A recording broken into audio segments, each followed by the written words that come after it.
Okay, in this video, I want to look at the past tense form of must, be supposed to, and have to. How to use them in the past tense, because in the present tense and in the past tense, they have very, very different meaning.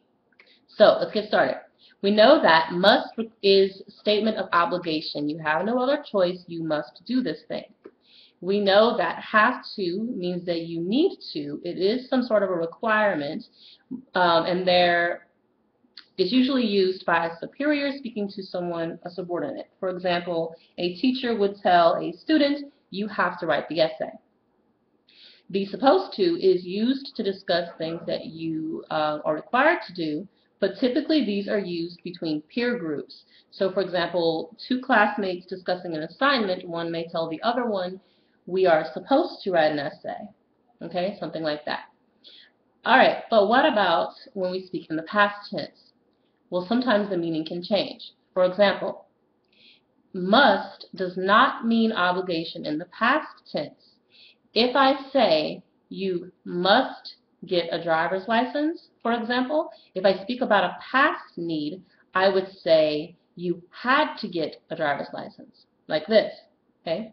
If I say, you had to go to class, you had to drive slowly. For example, we had to drive slowly on the way to Florida because it was raining.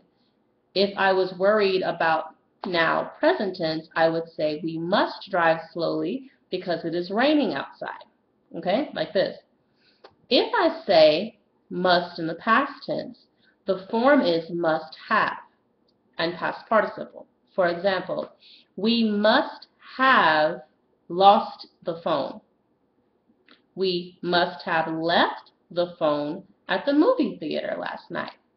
What does that meaning contain? It's not obligation anymore. We're not saying that, you must do that thing, that it was a requirement in the past. We're not going to say that.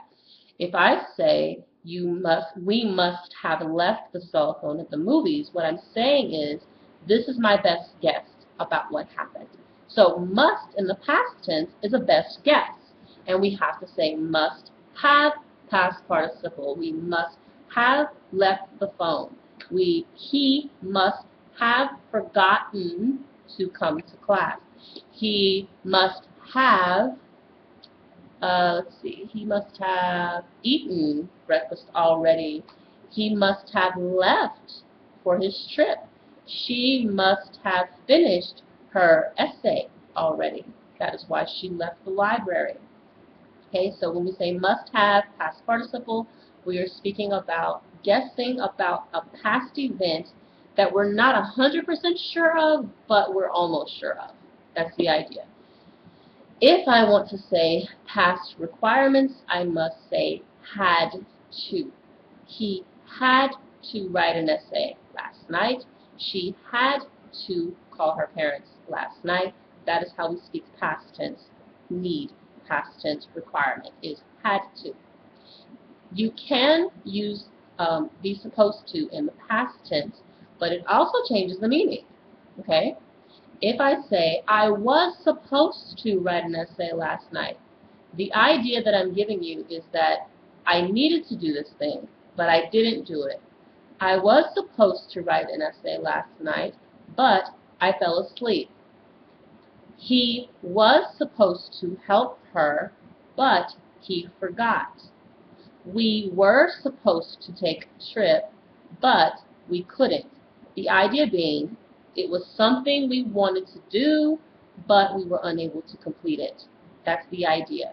So, the message to take from this video is that must and be supposed to can be used in the past tense, but the meaning changes, and have to can be used in the past tense, and the meaning does not change. Go back to the beginning of the video, watch it again, so that you can fully understand how to use must, have to, and be supposed to in the past tense just as good as you use it in the present tense or future tense.